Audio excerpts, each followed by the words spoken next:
sifter.com.au.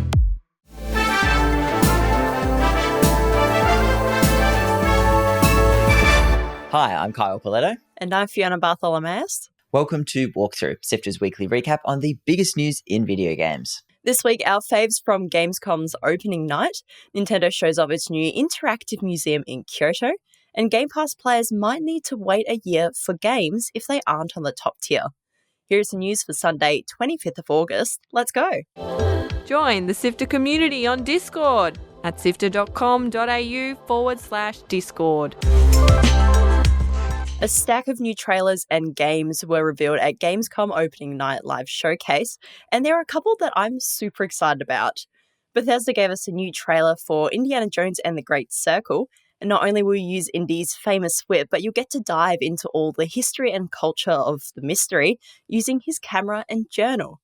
Most importantly, we finally got a release date of December 9 on PC and Xbox Series X and S, and announced the game would arrive on PlayStation 5 in the first half of 2025. Top of the list for me was Masters of Albion, a new God game that channels a bit of black and white, which Fable creator Peter Molyneux became famous for. It is Peter Molyneux though, so who knows? There's always Fable 4 on the horizon to look forward to as well, even though we both know neither of those games are ever coming out. A gameplay trailer dropped for a new Gun Fu Brawler IP titled Spine. That looks pretty damn fun. Life is Strange developer Don't Nod showed off a new trailer for its game Lost Records, Bloom and Rage. It focuses on 4 friends and bandmates having fun in the 90s. They encounter a strange event which they then have to confront 27 years later after a mysterious package arrives at their doorstep. I love the Life is Strange game, so I'm looking forward to seeing where this one takes us, but I do know it's going to be as heartbreaking as the last games. The devs confirmed at Gamescom that it will launch in 2 parts on PlayStation 5, PC, and Xbox Series X and S on February 18 and March 18 next year. Starfield got a car, which is actually super fun to use, and Shattered Space DLC release date of 30th September, and Borderlands 4 was confirmed. We got a really good look at Civilization 7. Can't wait to spend a bad amount of hours on that one. Oh, and we found out it'll be narrated by Brienne of Tarth herself, Gwendolyn Christie, which is a great choice. And finally, a new installment in the Mafia series was announced, titled The Old Country, and will be set in the motherland and voiced in Sicilian, which is very cool. Looking forward to getting stuck into that. There were a bunch more announcements that we don't have time to get into here, so click the link in the show notes to check out everything we missed. Nintendo held a direct this week, but it wasn't the usual game trailers. Instead, they showed off their brand new Nintendo Museum in Kyoto, and it looks fantastic. It's built on the site where the original Nintendo factory was back when they were making Hanafuda and other playing cards. The whole museum is a nostalgia trip with areas dedicated to all the different consoles, how graphics have improved throughout different franchises, and they even showed the regional differences for games and consoles. For example, the Famicom, as it was called in Japan, and Nintendo Entertainment System for everywhere else. They also have exhibits on all the toys and other objects they made before they moved into gaming, like board games, strollers, and exercise equipment. There are a whole bunch of activities you can do, including make your own Hanafuda cards, and my personal favourite, playing video games with giant controllers, like there is a giant Wii remote that you and someone else can play games with. It's scheduled to open on October 2nd, and you can pick up tickets online, however they are sold via a draw. Guess it's time to head back to Japan. I really want to go back to Japan, and now I want to go even more. Valve have lifted the lid on Deadlock, the game everyone already knew about and were playing the hell out of. There is now a Steam page for the game, which has been described as a third-person MOBA, which is maybe why the most dedicated Dota 2 players were given access. Valve has also lifted the streaming and public conversations restrictions on the NDA, so expect to see heaps more online starting this week.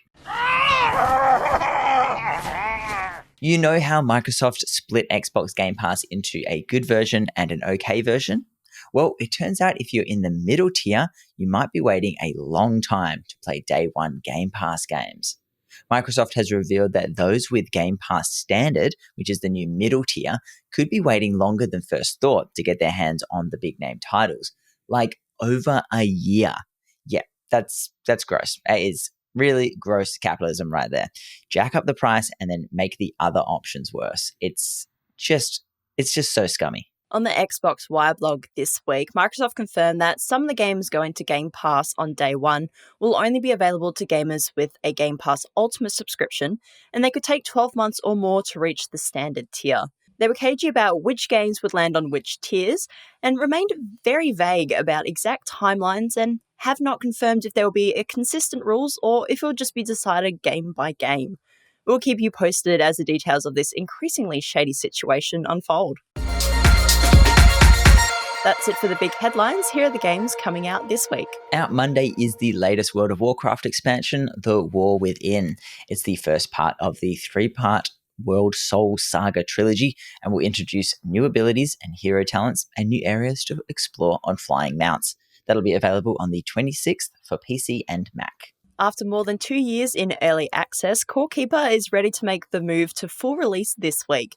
It's a top-down survival sandbox that has been super well received, and it's out on all platforms this Tuesday. Out Thursday is Visions of Mana. It's the first mainline installment in the Mana series in nearly 20 years, and if JRPGs are your thing, this definitely looks like one to check out. It's out on PC, Xbox Series S and X, PlayStation 4 and PlayStation 5 on the 29th. Another fresh installment in a vintage series out on the 29th is Emio the Smiling Man, Famicom Detective Club. 27 years on since the last entry in the point-and-click detective adventure, Emio the Smiling Man has you solving the murder of a Japanese schoolboy, because of course it does.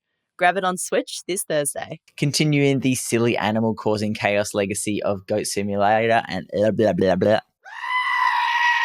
Continuing the silly animal-causing chaos legacy of Goat Simulator and Untitled Goose Game is Squirrel with a Gun. I think it's pretty self-explanatory. Pick it up on PC, PlayStation 5 and Xbox Series S and X on the 29th. And finally, the highly anticipated Star Wars Outlaws is here. So far, early impressions are mixed to positive, but it certainly looks worth checking out for yourself when it releases on PC, Xbox Series S and X, and PlayStation 5 on the 30th. And be sure to keep an eye on the Drop Rate feed, where Gianni and Chris will be sharing their thoughts. Articles to read, Videos to watch. and podcasts to listen to. sifter.com.au. This has been Walkthrough by Sifter. My name is Kyle Paletto. And my name is Fiona Bartholomeus. Thank you so much for listening. We've been firing up the old Twitch channel and streaming a bit more thanks to our friend Courtney. If you aren't following us on Twitch, what are you doing? Here is the link, twitch.tv/SifterHQ. That's twitch.tv/SifterHQ. Come and hang. We'll let you know in Discord with a special alert when we go live. Sifter is produced by Kyle Paletto, myself, Adam Christou, Courtney Smith, and Chris Button.